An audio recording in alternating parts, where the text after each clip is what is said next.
علامہ صاحب میں آپ کی طرف آؤں گی. جیسے بہت خوبصورت انداز میں مولا علی کا کیسا بچپن اور کیسے ان کی پیدائش ہوئی، اور اس سے زیادہ کیا کہ نبی کریم صلی اللہ علیہ وسلم نے اپنے جگر گوشے، اپنے جگر کے ٹکڑے کا رشتہ جو ہے بی بی فاطمہ کا، وہ مولا علی سے کر دیا. تو بیٹیوں کا رشتہ جو نسبت جڑتی ہے وہ تو ویسے ہی بہت زیادہ عزیز ہوتا ہے. تو ان کی حضرت علی کی شان کا تو ہمیں وہاں سے ہی پتہ چلتا ہے. لیکن انہوں نے بچپن کے قصے کیا تھے؟ مولا علی کا بچپن کیسا گزرا، کس طرح کی باتیں؟ کیونکہ ہم نے حضرت امام حسن اور حسین جس طرح نبی کریم صلی اللہ علیہ وسلم سے ان کی الفت اور محبت دیکھی ہے، مولا علی کی محبت اور الفت کیسی تھی؟ اعوذ باللہ من الشیطان الرجیم، بسم اللہ الرحمن الرحیم. انما یرید اللہ لیذہب عنکم الرجس اہل البیت ویطہرکم تطہیرا. مولا کائنات علی بن ابی طالب علیہ السلام کی رسالت مآب صلی اللہ علیہ وآلہ وسلم سے جو الفت تھی وہ بہت خاص الفت تھی، جیسے کہ ابھی ہمارے بزرگ ذکر فرما رہے تھے. اور جب کعبہ سے اٹھا کے رسالت مآب اپنے ہاتھوں پہ لائے نا، 3 دن آنکھیں واقعی نہیں کھولیں، نظر رسالت کا انتظار کر رہے تھے کہ رسول مجھے اٹھائیں اور میں آنکھیں کھولوں. اور فقط آنکھیں نہیں کھولیں، آنکھیں کھولنے کے بعد جو پہلی گھٹی تھی، جو پہلی خوراک تھی، وہ بھی رسالت مآب صلی اللہ علیہ وآلہ وسلم کی زبان مبارک تھی. یوں زبان مبارک مولا علی کے منہ میں دی، اور جب منہ میں دی نا مولا علی کے منہ میں دی تو اس کے بعد رسالت مآب صلی اللہ علیہ وآلہ وسلم نے ارشاد فرمایا، علی ہمیں کچھ سنائیں. کہا یا رسول اللہ کیا سناؤں؟ تورات سناؤں، زبور سناؤں، انجیل سناؤں یا قرآن سناؤں؟ مولا فرماتے ہیں اگر میرے لیے مسند علم بچھا دی جائے، تورات والے تورات سے پوچھیں تو وہ بھی حیران رہ جائیں گے، زبور والے زبور سے پوچھیں تو جناب داؤد بھی فخر کرنے لگیں گے، انجیل والے انجیل سے پوچھیں تو عیسیٰ بھی فخر سے جھومنے لگیں گے کیونکہ اس خوبصورت انداز میں. تو وہاں مولا کائنات علی بن ابی طالب علیہ السلام نے سورہ مومنون کی پہلی 10 آیات پڑھی، اور جس میں مولا علی نے بہت پیارا پیغام دیا کہ ایک انسان کو کیسا ہونا چاہیے، جس میں مولا نے یہ بھی فرمایا کہ اپنی حفاظت کرو، اور اپنے ایک مومن کی علامات، مومن کو کیسا ہونا چاہیے خدا کی بارگاہ میں. یعنی آتے ہی جو مولا علی نے قرآن پڑھا، قرآن میں بھی اس حصے کو پڑھا جس میں انسان کے لیے دستور ہے، انسان میں زندگی گزارنے کا منشور ہے.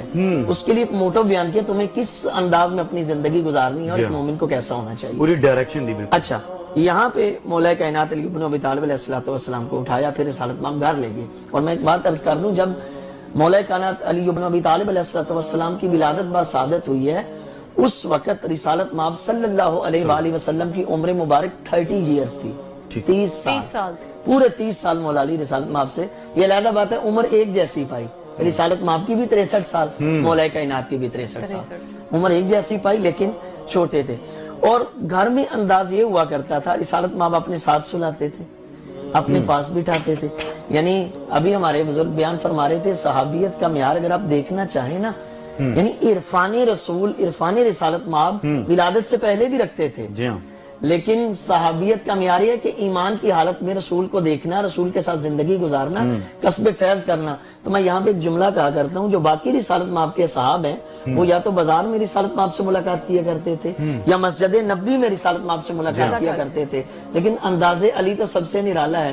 بستر پر بھی رسول کے ساتھ، گھر میں بھی رسول کے ساتھ، کھانا کھاتے بھی رسول کے ساتھ، بازار میں بھی رسول کے ساتھ، مسجد میں بھی رسول کے ساتھ، نماز میں بھی رسول کے ساتھ. یعنی 24 گھنٹے کی جو رفاقت ہے وہ رسالت مآب صلی اللہ علیہ وآلہ وسلم کے ساتھ ہے.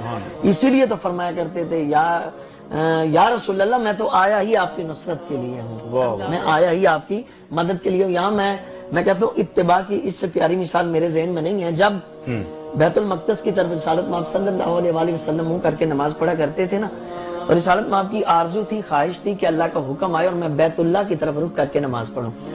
دوران نماز جب وحی آئی ہے نا، کہا محمد اب آپ رخ پھیر سکتے ہیں. تو جب دوران نماز رسالت مآب صلی اللہ علیہ وآلہ وسلم نے رخ پھیرا نا، تو پیچھے پیچھے مولا علی بھی مڑتے جا رہے ہیں. اللہ اکبر، اتباع کی خوبصورت مثال. پیچھے پیچھے مولا علی بھی مڑتے جا رہے ہیں. اصحاب میں سے کسی نے پوچھا یا علی، رسالت مآب تو اس لیے پھر رہے تھے، مڑ رہے تھے کہ ان کے اوپر وحی نازل ہو رہی تھی، تو آپ کیوں مڑے جا رہے تھے؟ کہا عجیب بات ہے، میرا قبلہ تو محمد ہے، جدھر جدھر محمد پھریں گے، جدھر جدھر محمد مڑیں گے ادھر ادھر علی. یہ مقام ہے جی علی کا. ایک بچپن کا واقعہ میں ضروری سمجھتا ہوں بیان کرنا، کہ جب مولا علی شکم مادر میں تھے نا تو اپنی ماں سے باتیں کیا کرتے تھے. یعنی شکم مادن میں بھی اپنی ماں سے باتیں کیا کرتے تھے، اور اسی لیے جناب فاطمہ سلام اللہ علیہ بھی شکم مادن میں اپنی والدہ سے اسی طرح باتیں کیا کرتی تھی، اس لیے بی بی کا بھی ایک لقب ہے محدثہ، اور ایک ہے محدثہ یعنی گفتگو کرنے والی۔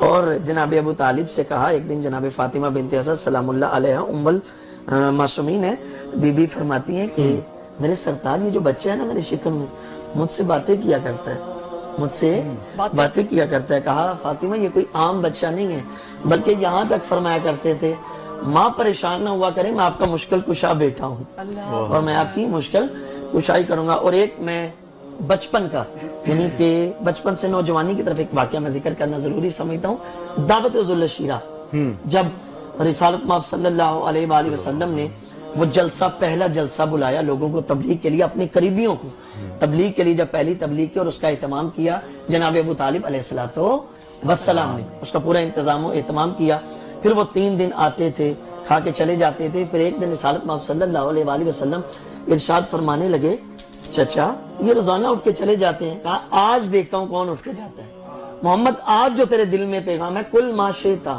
جو آپ کے دل میں ہے آج کہنا، میں نے بچپن بتانا ہے مولا علی کا، آج کہنا، میں دیکھتا ہوں کون اٹھ کے جاتا ہے۔ اب جب اگلے دن آئے نا تو اٹھ کے جانے لگے، تو اس وقت جناب ابو طالب کہنے لگے بیٹھ جائے، کوئی بھی اٹھنے کی ہمت نہ کرے۔ تو کہا تم یا محمد اپنا پیغام پہنچائے۔ رسالت مآب صلی اللہ علیہ وآلہ وسلم نے فرمایا کہ دیکھیں مجھے اللہ نے آپ کی ہدایت کے لیے مامور کیا ہے، میں اللہ کی توحید کا میسج اور پیغام لے کر تم تک آیا ہوں۔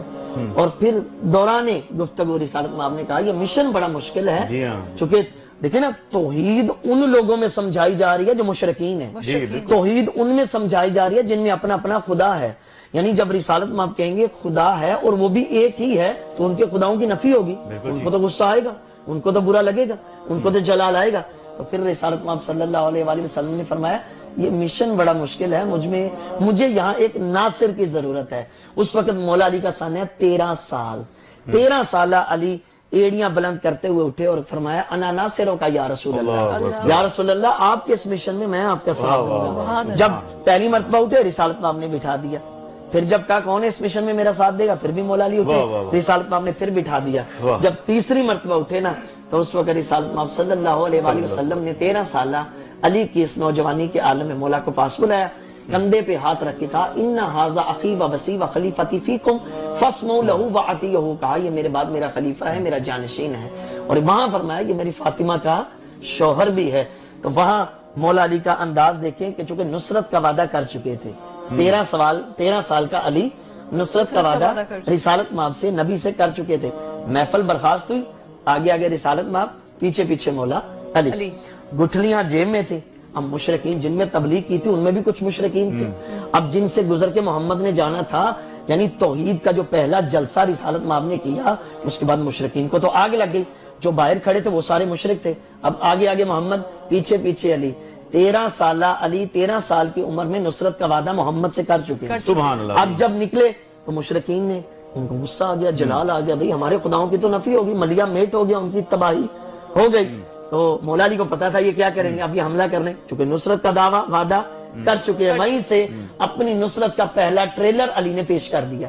ایک بدبخت کہتا ہے وہ دیکھو ہمارے خداؤں کو، یعنی رسالت مآب کی طرف اشارہ کر کے ایک مشرک کہتا ہے ہمارے خداؤں کو برا کہنے والا جا رہا ہے۔ مولا علی نے گٹھلی نکالی، اس پہ ہاتھ پہ لگی، ہاتھ ٹوٹ گیا، بازو ٹوٹ گیا۔